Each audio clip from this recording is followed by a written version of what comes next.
Tonight, flash flooding slams the Midwest as 45 million face dangerous heat and severe weather. A critical test for President Trump this week as he attempts to serve as peacemaker in chief with regard to the unrest in both Gaza and Ukraine. And new details about the suspect in that deadly attack in Atlanta. But we begin with destructive and dangerous flooding in the Midwest. A state of emergency declared in Milwaukee County after historic rainfall triggered flash flooding. Dozens of water rescues, power outages, and massive flooding on the runways at Milwaukee's airport. The final day of the beloved state fair canceled, and more severe weather is on the way. Extreme heat is still impacting the West as hot temperatures return to the Northeast and Midwest this week. Our weather team is standing by with the forecast. The chilling new details about the suspect in the deadly Atlanta attack. Sources say he blamed the COVID-19 vaccine for making him depressed and suicidal. But did he deliberately target the CDC? What we're learning tonight. Israeli Prime Minister Benjamin Netanyahu is defiant despite international condemnation over his controversial plan to seize Gaza City. Netanyahu says Israel has no choice but to finish the job and defeat Hamas. European leaders scramble ahead of that high-stakes summit in Alaska. Allies insist Ukraine's President Zelensky must attend the meeting. All eyes on President Trump as Zelensky calls for more sanctions against Russia. With the start of the NFL season just weeks away, the new recommendation by the league to boost and enhance security across the country, a move they say will protect players, staff, and visitors. Overseas, firefighters are battling fast-moving wildfires in Europe. Triple-digit temperatures and 60-mile-per-hour wind gusts are fueling the deadly flames. The new proposal by the FAA, why some are applauding their latest move at Newark Liberty International Airport that could last until next year, what it could mean for flyers. A close call at Atlanta's airport. 2 Delta planes clip wings, what we're learning tonight. And going long, what Cam Little said about this booming 70-yard kick and why it will not count as the longest ever in the NFL. From ABC News World Headquarters in New York, this is World News Tonight. Good evening, everyone. Thanks so much for joining us on this Sunday. I'm Lindsay Davis. We begin tonight with destructive and dangerous flooding in the Midwest. A state of emergency declared in Milwaukee County. Forecasters are calling the flooding in the Milwaukee area historic and life-threatening. Thousands are without power. Emergency crews are overwhelmed. New video is coming in tonight of the dramatic water rescues after nearly a foot of rain fell overnight. These people stranded on a flooded parkway had to be rescued by boat. Their cars submerged underwater. All that heavy rain caused this road to simply collapse. Baseball fans faced a monsoon mess. The heavy rain also canceled the final day of the popular state fair. The fairgrounds too soaked to remain open. And more severe weather is on the way. Our weather team is standing by with the forecast. But first, Morgan Norwood leads us off. Tonight, severe weather once again taking aim at an already soaked Midwest and the plains. Flash flooding leaving cars stranded and families trapped. Milwaukee County declaring a state of emergency. Up to a foot of rain coming down. Overnight, highways vanishing underwater. This SUV partially submerged. First responders rushing in, using ladders to lead this person to higher ground. Emergency crews swamped with more than 600 calls for rescues, power outages, and gas leaks. Others with no time to wait, wading through knee-deep water to get to safety. And in some cases, strangers stepping in to reach stranded drivers. They drove their cars into the water and they couldn't get out, so me and my friend literally had to swim through it and had to go open their cars, make sure they were okay, and then help them get out. One rescue quickly turning into several. We pushed out about 4 cars out of the water. Yeah, it's been pretty crazy. Downpours drenching runways at Milwaukee's airport. This is the sewer outside of my house. In southeast Wisconsin, manholes gushing like geysers. The pelting rain relentless, Brewers fans braving the downpours, while the final day of the Wisconsin State Fair canceled after floodwaters swallowed the fairgrounds. This flooding event, it's very significant. It's something that Milwaukee hasn't seen in perhaps a decade or more. And Lindsay, officials are urging people to stay home tonight, warning those floodwaters could hide dangerous contamination and down power lines. Lindsay? Hopefully people will heed those warnings. Morgan, thank you. Let's get right to meteorologist Danny Beckstrom from our New York station WABC. Danny, how long will this flood threat last? Through tomorrow morning's commute, Lindsay, especially in the upper Midwest and parts of the plains. Let's look at the map. There's also a severe thunderstorm watch in eastern Colorado tonight, but I really want to focus in on the flooding. In the upper Midwest, the flood watch continues from Davenport to Milwaukee after up to a foot of rain fell over the past 24 hours. But the heaviest rain tonight impacts the plains. It's a significant flash flood risk in Kansas, including Wichita, as downpours move through overnight into Monday morning's commute. And it's a hot start to the work week for both coasts. But while the heat generally eases in the west after Monday, it's building in the east. Several cities could see record highs as we head toward Wednesday. Lindsay? Danny, thank you. We're learning chilling new details about the suspect in the deadly Atlanta attack. Sources say he blamed the COVID-19 vaccine for making him depressed and suicidal. But did he deliberately target the CDC? Most CDC employees across the country have been ordered to work from home tomorrow. ABC's Faith Abubey has the latest. Tonight, new details about the suspects in the deadly active shooter incident at Emory University, with gunfire reaching across the street into the CDC headquarters in Atlanta. In an email obtained by ABC News, CDC leadership telling employees it was a targeted attack related to COVID. At least 4 buildings on the CDC Atlanta campus were struck by gunfire during Friday's attack, including the National Center for Immunization and Respiratory Diseases, and this one across the street from the CVS, where police exchanged gunfire with the suspect. The windows dotted with bullet holes. There was a lot of gunshots. This, as law enforcement sources tell ABC News, a preliminary assessment shows the suspect blamed the COVID-19 vaccine for making him sick and depressed. The 30-year-old's neighbors telling us Patrick Joseph White would often share his conspiracy theories about the medicine, adding that, quote, he thought the vaccines were killing him and that people needed to know the truth. Medical experts say the vaccines are safe and effective. Tonight, a makeshift memorial outside the CDC's main gates honoring Officer David Rose, the police officer investigators say the suspect killed in the shooting. I would now like to introduce the class leader for Class 138, David Rose. Rose is a Marine veteran with 2 children and 1 on the way. He joined the DeKalb County Police Force back in September. Here he is just this past March at his Police Academy graduation ceremony. It's about protecting the vulnerable, standing for justice, and being the person who runs towards danger when others run away. His wife pinning his badge. The officer was just doing his duty, trying to protect people, and unfortunately lost his life. And Lindsay, more than 10,000 CDC employees nationwide ordered to work off campus tomorrow as investigators continue to assess any potential further threats. Lindsay. Faith, thank you. Overseas now, an Israeli Prime Minister Benjamin Netanyahu is defending his new military operation. The plan to take over Gaza City is facing international condemnation and sparking protests around the globe. But Netanyahu remains defiant. And what he's saying tonight about starvation in Gaza. Here's ABC's Marcus Moore. Tonight, amid mounting international pressure and growing criticism, even from within his own government, Prime Minister Benjamin Netanyahu is defending a plan to take full control of Gaza City. Our goal is not to occupy Gaza.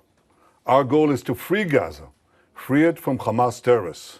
At a news conference to foreign journalists today, the Prime Minister reiterating Israel's goals, defeating Hamas and securing the release of the remaining hostages, both the living and the dead. The Prime Minister said there would be evacuation orders to civilians, urging them to head to, quote, safe zones. Aid groups say history has shown few places are safe when the bombs start falling.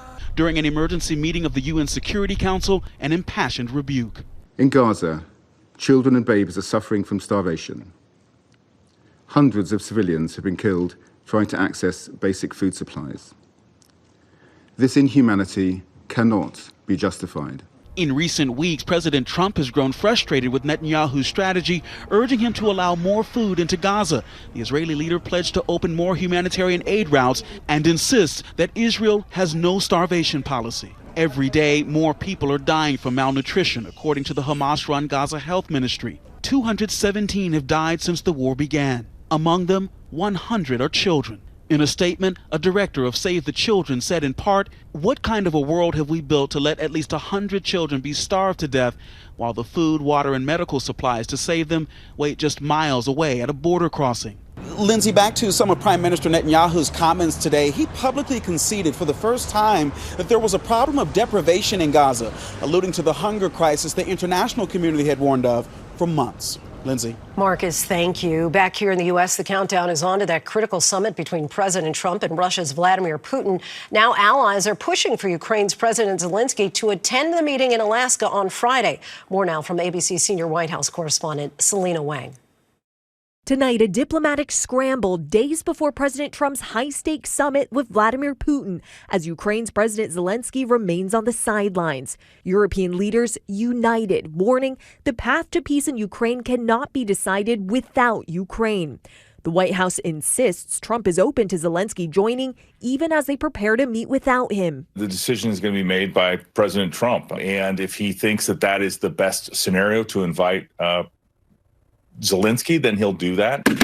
It's the biggest gamble of Trump's second term. The president suggesting Ukraine give up land to end the war. Zelensky flat out rejects that. Tonight, Zelensky firing back. There has been no real step from Russia toward peace. That is why sanctions are needed. Republican Senator Lindsey Graham stressing any peace deal needs security guarantees for Ukraine. You need to tell Putin what happens if he does it a third time. The timing striking. Trump announced the summit on the deadline day he set to impose tough new sanctions on Russia if Putin didn't stop the fighting. But now Putin will visit the U.S. for the first time in nearly a decade without facing sanctions or committing to a ceasefire. The meeting set for Alaska, land purchased from Russia more than 150 years ago, and part of the resource-rich Arctic with growing Russian military activity. Trump's former national security advisor tells our Jonathan Karl the summit is a win for Putin. I think Trump has made some mistakes already. Number one, in holding this meeting on American soil, legitimizing a pariah leader of a rogue state. Lindsay, the NATO Secretary General tells us this summit is about testing Putin to see how serious he is about ending this war, as Zelensky warns tonight that Putin is trying to drag it out. Lindsay? So many desperate to see an end to the unrest. Selena, thank you. Now to the European wildfires. In Greece, at least one person is dead as crews battle flames near Athens, fueled by triple-digit weather and 60-mile-per-hour winds. In Italy, flames continue to burn near the famed Mount Vesuvius. And in Spain, extreme heat is expected to fuel fires near Madrid into Wednesday. Next tonight, big changes are ahead for the NFL. The league is recommending boosting security at all team and league facilities. Let's get right to ABC's Ike Ajachi. Ike, tell us what you're learning tonight. Yeah, Lindsay, the NFL season is just a few weeks away, and tonight they're urging team and league facilities nationwide to beef up security following that deadly and targeted attack at its Manhattan headquarters. Now, a memo obtained by ESPN recommends updated threat assessments, more armed security or law enforcement presence, and weapons screening similar to game day measures to protect players, staff, and visitors. 4 people were killed and an NFL employee wounded when the gunman drove cross-country attempting to reach NFL headquarters, claiming he suffered from CTE. Just yesterday, security guard Alan Etienne, one of the victims, was laid to rest in Brooklyn. Lindsay, NFL offices have been closed since that July 28th attack, and a full review of all new protocols is expected later this month. Lindsay? Ike, thank you. President Trump has increased federal law enforcement in the nation's capital, but some are pushing back against the crackdown and the new announcement expected from President Trump tomorrow. Here's ABC's Christian Cordero. Tonight, the nation's capital is bracing for a new announcement from President Trump. The White House plans to hold a press conference tomorrow that Trump says would essentially stop violent crime in D.C. It's not clear what Trump is planning, but it comes after he ordered the deployment of federal law enforcement agents to patrol the city. The ATF and U.S. Park Police are among the agencies posting photos on social media of agents out in the city. Last night, D.C. police say they arrested a minor for allegedly firing a gun towards a crowd in the busy Navy Yard neighborhood. No one was injured. We have a capital that's very unsafe. We're going to do something about it. For years, Trump has criticized Washington, D.C. as unsafe and dangerous. This week, he suggested the federal government could take over the city after a government staffer who used to work for Elon Musk was attacked in an attempted carjacking, according to authorities. This has to be the best run place in the country. You're going to be safe walking down streets. You're not going to get mugged. While Washington was one of America's deadliest cities in 2023, violent crime has been down for 2 straight years, hitting a 30-year low in January. Washington Mayor Muriel Bowser is pushing back on the president's claims. If the priority is to show force in an American city, we know he can do that here. But it won't be because there's a spike in crime. Lindsay, the president has also floated sending the National Guard to fight crime in D.C. Mayor Bowser says federal resources would be better used to hire more prosecutors and judges. Lindsay? Christian, thank you. Now to the travel woes at Newark International Airport. The FAA is looking to extend flight reductions at the busy airport through October of next year. Let's bring in ABC's Rena Roy. Rena, what will this mean for flyers? Well, Lindsay, the main goal here is to continue alleviating all of the flight delays that many travelers have been dealing with at Newark for some time now. The FAA says this will also help maintain safety as the airport faces staffing and equipment challenges. The agency has already limited flights through the end of the year, but this proposal would extend it through October of next year. FAA officials are asking airlines to respond to this proposal this week. United Airlines is already on board, saying their operations at Newark are the best they've ever been, and they are thanking those reduced rates for that. In fact, they say they have the best on-time performance at some of the largest airports here on the East Coast, Lindsay. Those on-time arrivals certainly welcome, Rena. Thank you. A NASCAR driver is recovering from a freak accident. Connor Zillage fell while getting out of his car to celebrate his win yesterday in Watkins Glen, New York, and broke a collarbone. Zillage posted to social media that he's, quote, getting better already. Still ahead on World News Tonight this Sunday, what police say was a tragic case of wrong place, wrong time for a Bad Bunny fan, and what one NFL player had to say after this big kick. Next tonight, a deadly mass shooting in Baltimore. A 38-year-old man was killed and 5 other people wounded last night, blocks from the city's famed Pimlico Racetrack. Police say they were among a group eating outside. So far, no arrests among the victims, a 5-year-old girl. Now to the death of a Bad Bunny fan in Puerto Rico for one of his concerts. Police say a man from New York, described as an innocent bystander, was shot earlier today near Old San Juan. According to investigators, the 25-year-old was with friends outside of a club when someone started shooting. No arrests so far. When we come back, 2 Delta jets get much too close for comfort. Details on today's accident in Atlanta. To the index, and a pair of jets bumping in Atlanta. Delta Airlines says 2 of its aircraft clipped wings today at Hartsfield-Jackson International Airport. The carrier says a Guatemala-bound 757 was being backed away from its gate when it made contact with an empty Airbus 350. No injuries were reported. Next, a booming NFL kick that's unofficially the best ever. Jacksonville kicker Cam Little nailed a 70-yard field goal last night against Pittsburgh. However, it's not a league record because it happened in a preseason game. The lengthy kick prompted Little to say, adrenaline's a beautiful thing. When we come back, a trailblazer feeling right at home behind the plate. Finally tonight, America Strong, a dream weekend on the diamond for a woman in blue. A historic Major League debut. And with that first pitch, Jen Powell has officially made history. Jen Powell became the first female umpire to ever work a regular season Major League Baseball game. She's going to get her first action over here at first base. Working the bases in Saturday's doubleheader, the Marlins and the Braves. Safe at first. And today at the plate. And there is Jen. 48-year-old Powell is a New Jersey native. In 2016, she became a minor league umpire. Last spring, she was the first woman in 17 years to umpire a Major League spring training game. When I realized, wow, maybe I could be a major leaguer, then I just went for it, you know. That call finally came this week. When we took the field, quite a few people had started clapping and saying my name and stuff, so that was pretty intense and very emotional. The fans hoisting their signs. We are all dreamers. Go Jen. Welcome to the show, Jen. And simply, thank you. Dream came true. Like, the dream actually came true today. Off and on the field, supporters were proud to watch her make history. I have a daughter.